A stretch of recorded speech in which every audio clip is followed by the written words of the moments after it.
Morning, Cristo here on Talk TV with, of course, Dr. Renée, who is here as well, the NHS GP and broadcaster, I should say. Thank you so much. I should give you your full title. And Andrew Eborn is here, barrister and broadcaster. Morning to you. Good morning. So, can I do a couple of tweets and texts on what we've been talking about, and I'll get your reaction to those.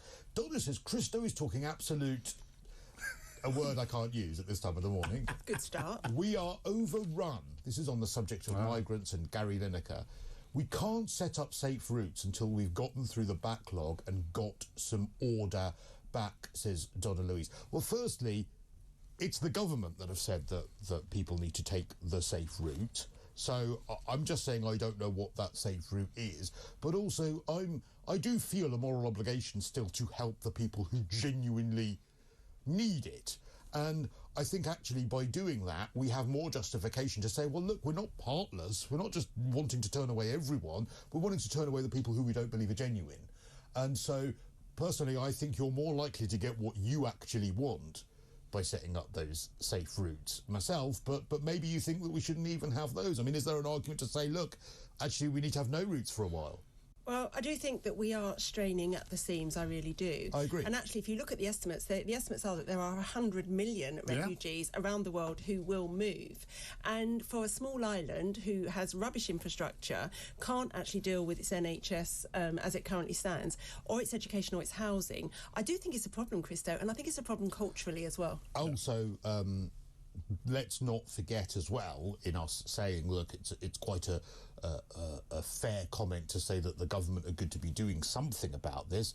They are actually solving a problem that has been created by the backlog that they've not been dealing by with. themselves. And so let's not forget that as well. And actually the reason that people are so angry is because of the money being spent on housing and putting into hotels people who are migrants whom we don't know whether are genuine or not.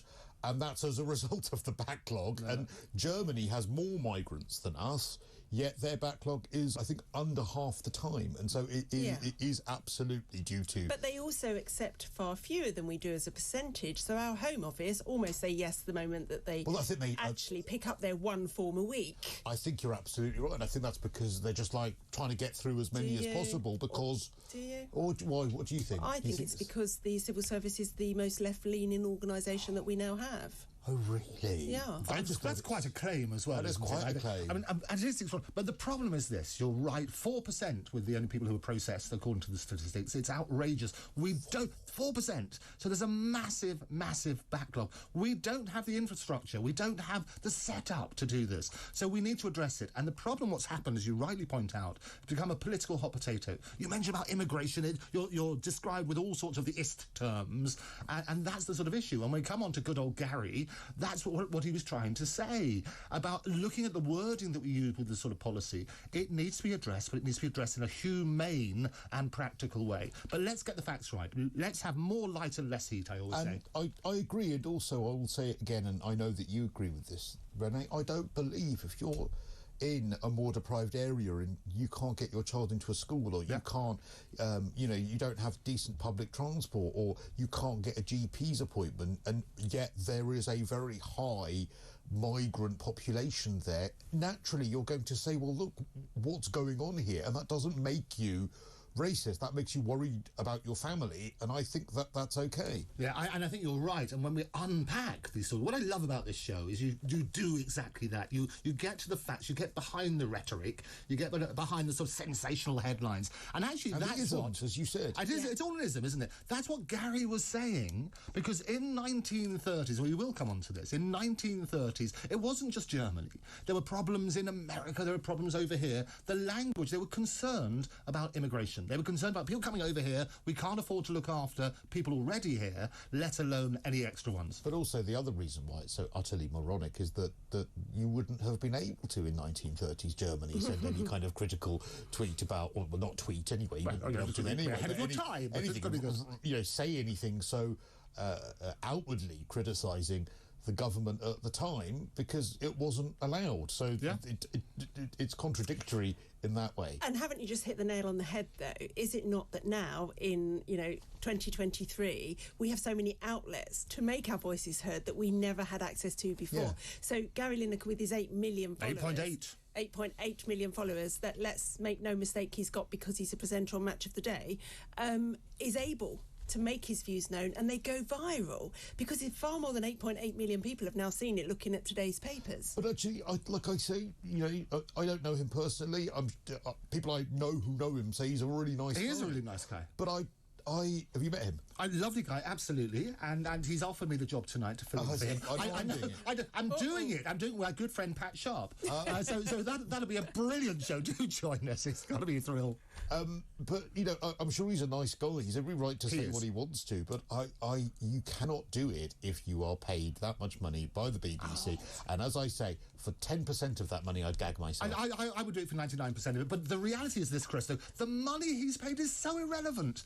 And I think it's totally right. Why does it matter how much he's paid? Because it's our money. No, but you work out. The reason they have to do it, and if he went to one of the commercial channels, he would be paid far more. They only pay it because that's the going rate if you want to have a star of his stature. I disagree materially with you on this one. Oh, look at you! We never disagree. We even coordinated with colours. Chanel, come on. Look, if he went to Sky, that's fine because they don't have an impartiality rule and he could say what he wanted. And I can choose whether I take Sky. Yeah, exactly. Okay. The BBC, we have no choice. I don't watch the BBC. I don't even have a TV, but I have to pay the licence fee. So let's unpack this in the proper way then, because impartiality, you're right, there are very clear rules. Ofcom govern everybody. You've got to work on that sort of basis. Well, almost everybody. You've got to work on that sort of basis. If you're a news journalist, you have to be totally impartial. But you look at something, Jeremy Clarkson worked for Top Gear when he was a Sun columnist. You had Andrew Neil was the host of a political show and he got when he was a column. Well, no, but that was for different reasons.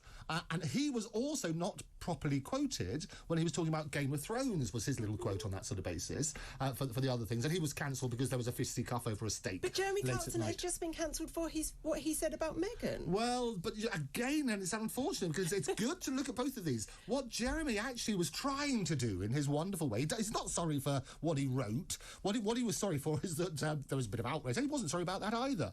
Because I always say, if you want to draw a crowd, start a fight. It's P.T. Barnum, this is what you do. And what better way? The stories at the moment are all about Gary Lineker, not about Rishi talking to Macron. Yes, and there's like a little column somewhere on that. So we need to look at that. So let's deal with Clarkson first of all. What he was saying in his column was, actually it's a quote from Game of Thrones. There's a scene where they threw all sorts of excrement and other bits and pieces, and that was the one. And he talked about Meghan Markle. But he didn't reference the Game of Thrones. He didn't reference it. And he said, well, that's what I meant. Would it have made a difference? Is he sorry? No, of course he's not sorry. And I think you work on the sort of basis that that's a column, that's how he writes and so on and so forth. Everybody took offence. He doesn't work for the BBC. He doesn't work for... But does it matter that you work for the BBC? Yes.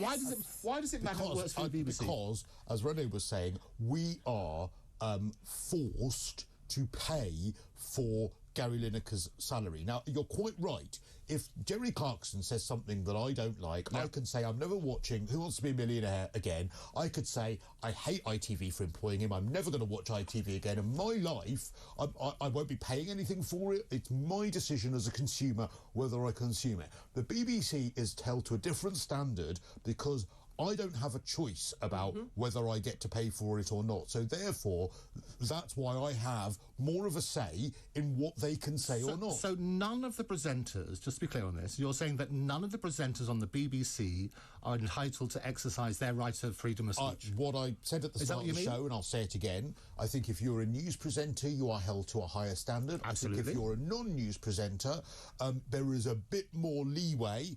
I do think the BBC what can you needs say? to get Can you their say house. I support the policy? I don't think you can directly say you support or disagree with a government So you're not allowed to policy. view? No, not if you're a BBC presenter, no. Nobody's allowed to view. But That's an outrageous thing to say. But we've seen that Andrew Marr has left because he wants to be able to have a view. No, but as a general principle, let's look at it, because if you're looking at the contractual side, firstly, Gary, and I'm a lawyer who know those sort of things, look at the contractual side. Gary is a freelancer. It works through that sort of basis. The terms of his contract would be a question about whether he's breached those. And normally in these sort of contracts, you would have, if somebody's brought into disrepute or so on and so forth, and you could argue that. The whole question about freedom of speech is that and I think it's a really dangerous claim to say that anybody who works for the BBC cannot share an opinion. No, share a direct opinion in favour or against a government policy. I do think there's more leeway if you're not in news that you can have, it could probably have a bit of an opinion on football, for instance, but not massively. We know he supports Leicester City, for instance. Yes. So on that, people can go, well, OK, he's not a news presenter. But if you are going to have a direct opinion on government policy, I think you're on very dodgy ground if you are paid by the BBC. Now, you have the right to not work for the BBC, and you can have as many opinions as you like. It's actually not about what he said about a government policy. It's about the fact he said it when he's paid by us. And that's the interesting thing, because I'm sure the great British public who tune in their millions to watch today's show would disagree with you. A large proportion, in the same way as a lot of the BBC people and presenters are turning around and supporting Gary and saying, well, actually, we're not going to do the show as a result of it. If we're not allowed to have an opinion or to state an opinion, that's got to be wrong. There's got to be a balance between the phrasing of it, I think, is unfortunate. But again, as I said at the beginning, he didn't directly compare it to the Holocaust, because the Holocaust was actually not in the 30s, it was in the 40s. So let's get those facts right. Not the Holocaust, but to Nazi Germany. Oh, no, I get it. And it's I disagree totally, as the wonderful Voltaire would have said. Evelyn Beatrice Hall, wasn't it? I disapprove of what you say, but I will defend to the death your right to say it. I think the reality is, but you're raising a much wider question, which I do think I strongly disagree with, is that BBC presenters should be allowed to have an opinion. I think if you're in news, you have to remain impartial, and the rules are already in place about that. That's fine. I think, yes, you're right. Let's take away the licence fee.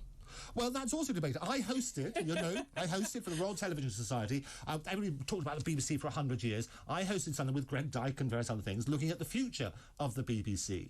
And he turned around and said, look, what do we want? If you want an independent, good question, broadcaster who can hold everybody to account, then how's that going to be funded? Because it's not just from the commercial side. They're not independent, because they have the Royal Charter that comes up. They have the licence fee as well, which is essentially controlled by the government. I've always said this, I would fund a basic BBC out of ring-fenced general taxation. Okay. Very basic. News, radio, probably BBC One, and that's about it. And then I would have a basic website, but then I would have subscription tiers for everything beyond that. So iPlayer, I subscribe to, I pay for. If I want BBC Two, if I want BBC Three, if I want BBC Four, if I want the website that gives me recipes and GCSE stuff, I have to pay for all of that. Therefore, it removes the licence fee, it removes the criminalisation of licence fee. The BBC gets some ring-fence money for its basic services, and then I would probably, because I quite like the BBC, actually, I would probably buy it. I probably would buy the full subscription, but it's my choice to then. And it is interesting, because I had this discussion with Tim Davey and a number of others, and what we looked at is that it is the best alternative. It's not perfect, the licence fee, but if you looked at subscription and how that might work in various other countries, the difficulty is what you lose as a result, because it's not part of it. You have to. The first question you have to ask is not, is the licence fee worthwhile? It is to be, why do we have the BBC? Well, they would say, and it's the question about impartiality, the ability to hold the government to account. Why? Whether they do hold the government to account is a different matter. Hold the government well, that's the thing. Look at Are COVID, they fulfilling their charter? What's happened over the last 3 years? I think you make an interesting point about Clarkson and Lineker, and I think actually that's the crux here. And it comes back to your question, Cristo, at the beginning. Would people be, supporting Lineker if he'd have said the opposite? And we have a split in society here where people didn't support Clarkson, didn't support Andrew Bridgen, but they do support Lineker. And when I say people, again, I go back to that North London clique living in their gated communities, earning a lot of money, thinking, oh, it's fine, you're just a racist. And a general issue as well here in the UK. Maybe it's as a result of, you're right, who has the loudest voices. Maybe it's as a result of having Tory government for the last 13 years. But if your views are centre-right, you are seen as less desirable in media circles.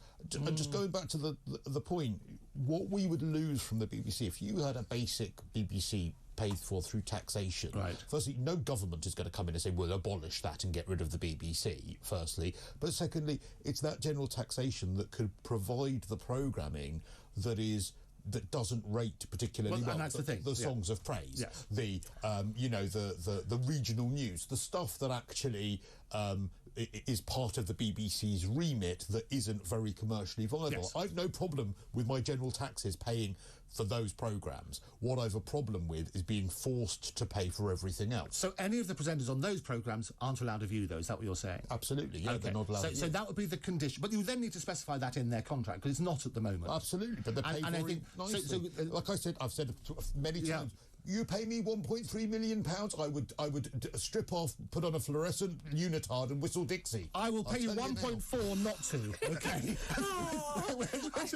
Which will be good. But thank you for that. As they say, now we know your price, Cristo. We'll start a campaign. I'll tell you what, the great British public, we'll start it now, Renée. I would do anything they ask me to do for that amount of money. So it's not beyond the... Yes. Why? Why would you sell out? I don't know if they're just selling it. It might be your secret fantasy. No, it's not selling out because it would be my decision. Or I could say, right, actually, you know what? I'm going to go to a commercial broadcaster instead where I can do whatever I like. Or I'm going to make the decision to be on Match of the Day, which is a prestigious show. Yeah. But I'm going to realise that because I'm paid for from the public, I have responsibilities. But actually, your point, though, to be fair, Cristo, is not that it's the 1.3 million. Your point is about the whole licence fee, if I get it. So even the lowliest BBC presenters on Tuppence Halfpenny, and that's how much they get if they're lucky, they, and that's a vast majority, are way below the 150,000.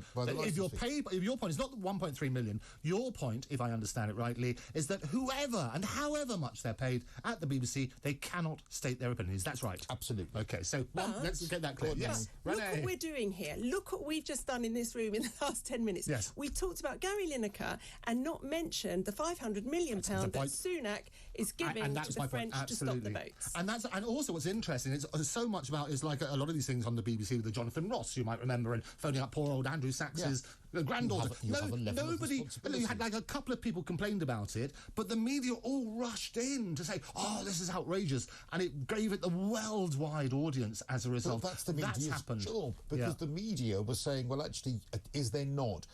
Look, maybe it's unfair, but are you not to be held to a slightly higher standard if you are paid for out of licence fees money? Now, again, if Russell Brand and Jonathan Ross did that in a commercial station, well, the market would speak for itself. Either the uproar would make the commercial people say, like they did with Jeremy Clarkson, we'll fire them, or I could switch off and go, it's nothing to do with me, and then the market forces would dictate. But on the BBC, I have no choice that my money goes to pay for that content. Yeah, I understand. That's why they have a different standard. We disagree, respectfully, which is what I love about this sort of stuff. But we should also talk, because we were talking about the media, about many other things. But first of all, can I just wish, because I'm obsequious and things like that, it is the 71st anniversary of the 21st birthday for Rupert Murdoch.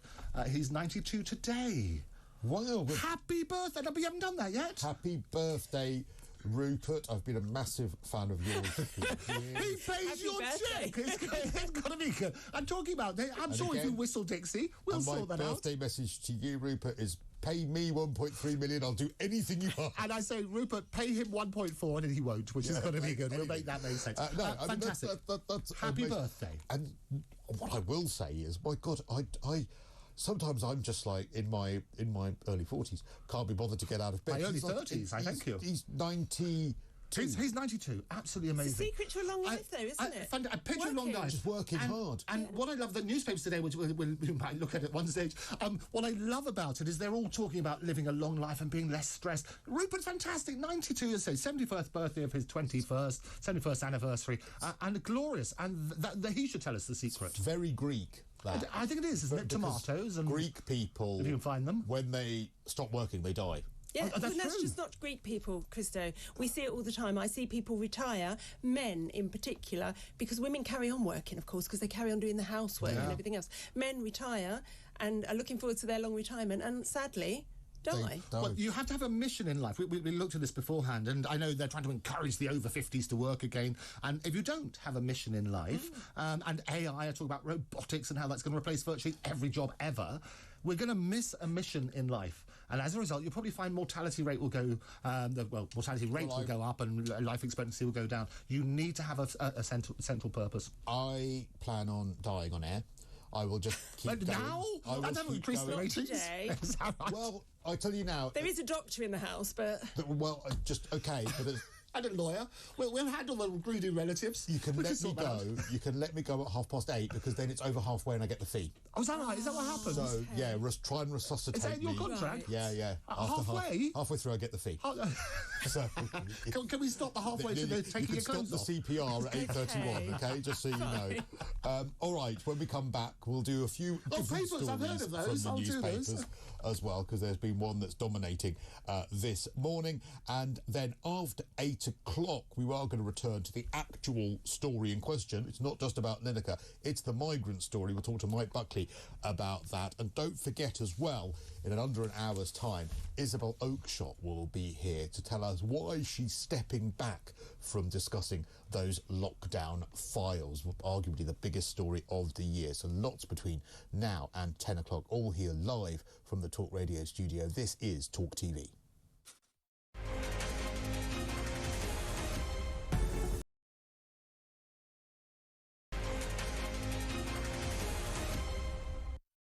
Morning.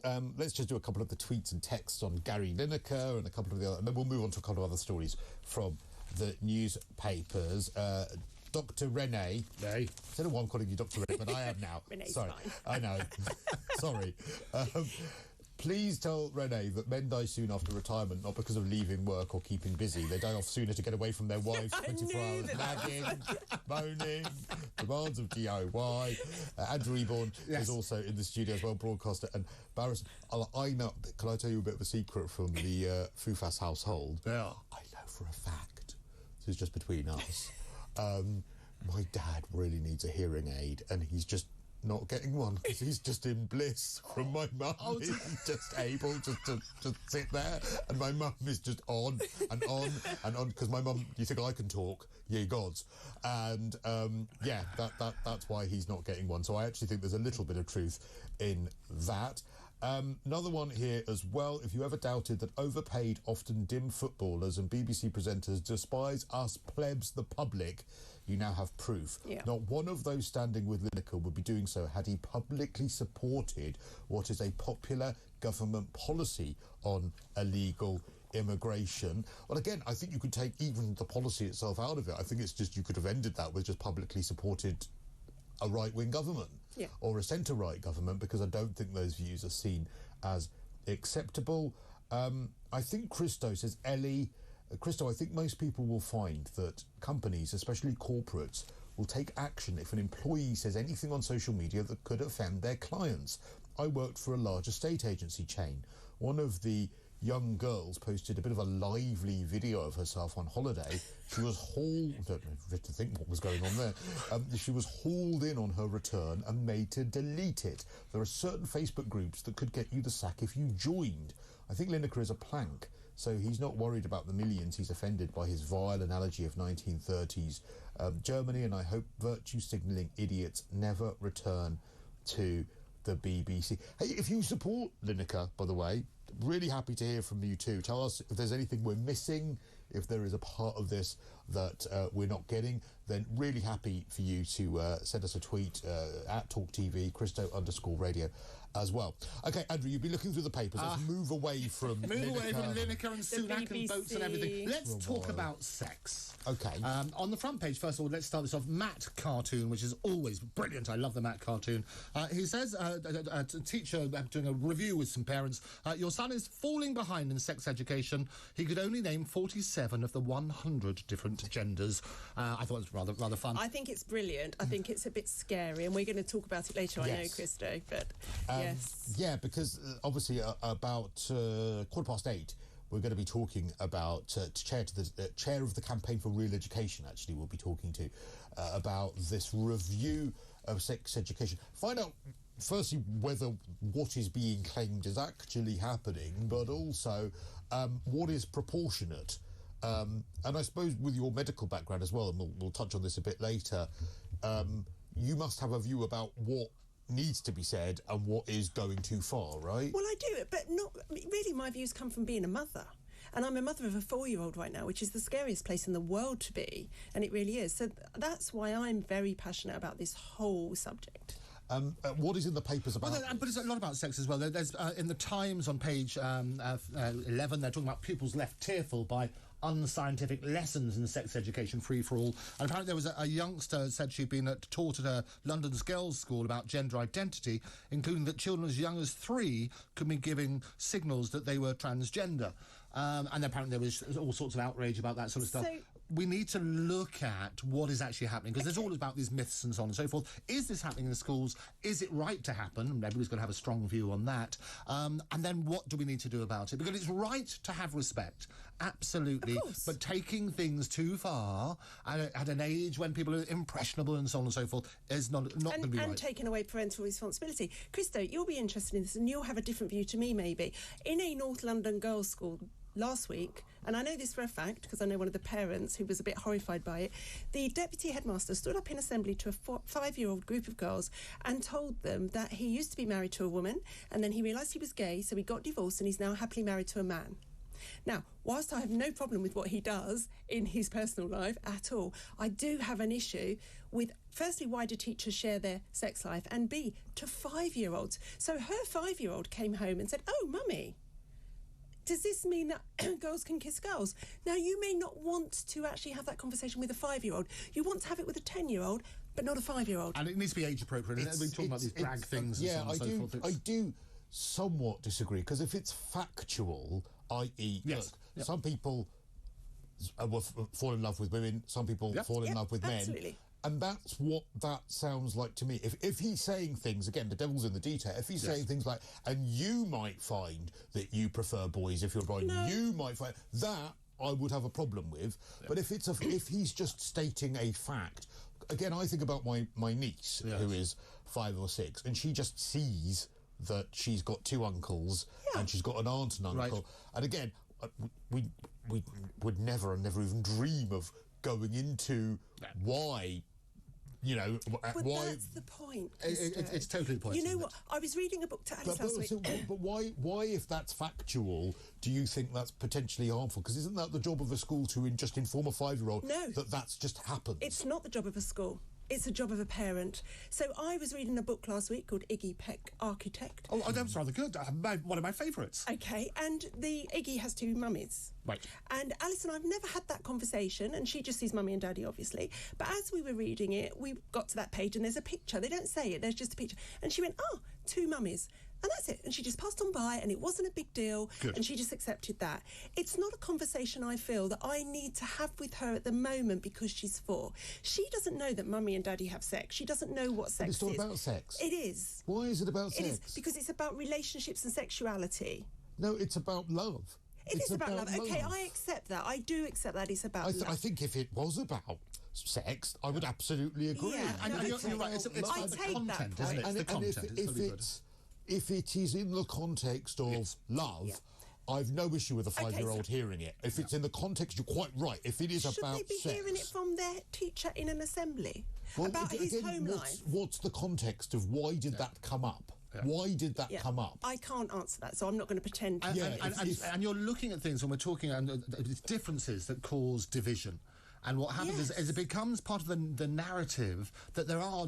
Celebrate differences, it's fine, but it's about the context and the content of what you say. Alice has a brother who's brown, and she's as blonde and blue-eyed as they come. She doesn't notice. Exactly. He's her brother. Get rid of that, because then you get rid of prejudice. But as Cristo rightly says, it's about the context and what's actually said. But also, how would you... And I completely respect where you're coming from, and I think that there is a line, and I think what's the problem nowadays is where that line is.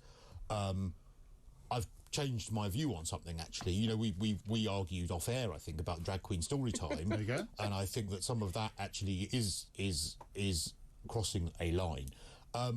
But how would you then, if there was a 5-year-old who is in that school and they have 2 mummies and 2 daddies, yet there are other children who have a mummy and daddy? The parents. But what if the parents don't? But so not all parents are good. I agree, or carry their own prejudice. I agree, and I knew that would be the counter-argument.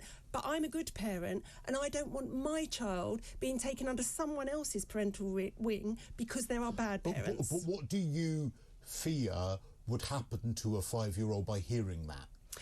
What I fear is that they come home and ask questions that you as a parent are not ready. You feel they're too young. And then we see it morphing into sex education lessons. And what age is appropriate for a 5-year-old to hear that two men might be in love?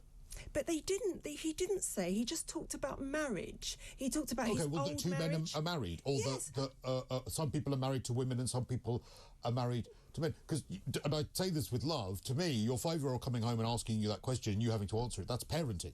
Yes. Well, that's parenting, but it should come from home when you're ready to have the conversation. And I think it comes back to parental responsibility. Yes. I think we were abrogating parents all along the line over everything from their responsibility, and we need to hand back parental responsibility and expect it too. I don't disagree with. I don't disagree with that at all. If it's in the context that you just outlined, I don't see an issue with it. I see why you have an issue with the fact that it removes some of your autonomy, and that I actually get. But if it doesn't do the child any harm, and if we are presuming that you are a good enough parent to be able to answer that question, I've way less of a problem with that than 75 genders and being told that you're wrong. But what I was going to say is that not where it goes, Cristo? I mean, firstly, I don't know if any of my teachers were married because they never discussed their home life with me, and I think that's where it should stay.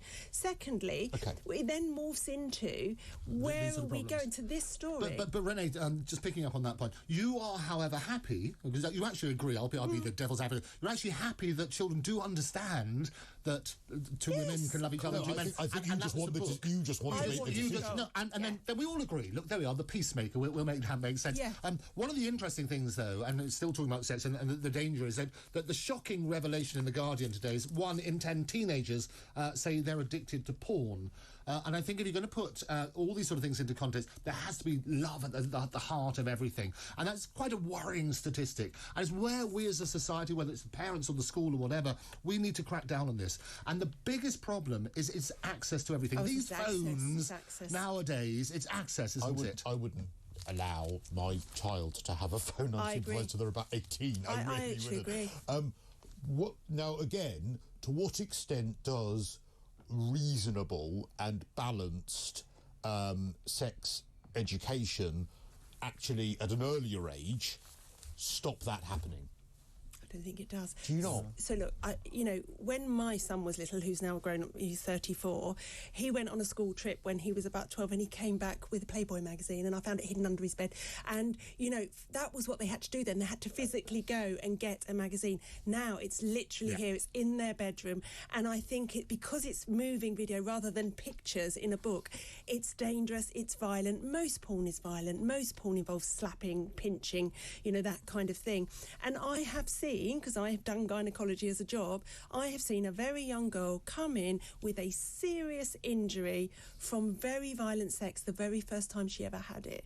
Because I think, not that that's where children are learning it. That's where the boy was learning what sex is. But then again, to me, that is the counterpoint to your argument about parents who aren't good enough. Because because that's terrible parenting.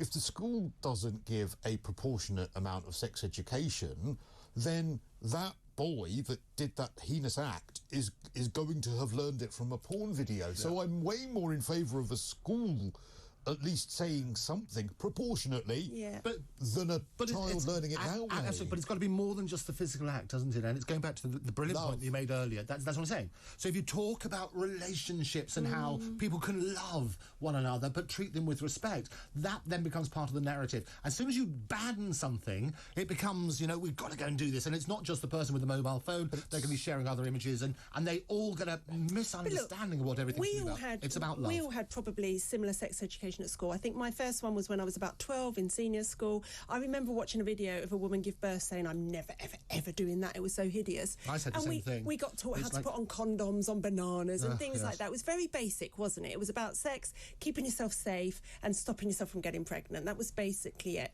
Now we're moving into the realms of teaching children about anal sex, how to choke someone safely. And it's wrong. But what I will say, and I agree on that stuff, we all agree. I just think of what I was like at age of 10 or 11 at school, and how much when I was getting all this sex education, it might have made a difference to my life to just have known that there might be two guys that might be in love. And oh my God, because I just felt like I was an alien. You have made me think about this this morning. It diminished me so massively. But I'm respectful of your point because I realise that there is a line and I realise there is parental autonomy. Andrew, we've got to leave it there. Oh, there you go. That was a quick paper review. I'll bring some next time. Thank you. Good. God, there are only a couple of stories in town. Coming up in the next hour, what an hour we've got for you. We'll be talking migrants with Mike Buckley. We'll have Isabel Oakeshott on why she's stepping away from talking about Matt Hancock. We'll talk about the sex education story as well. It's Talk TV.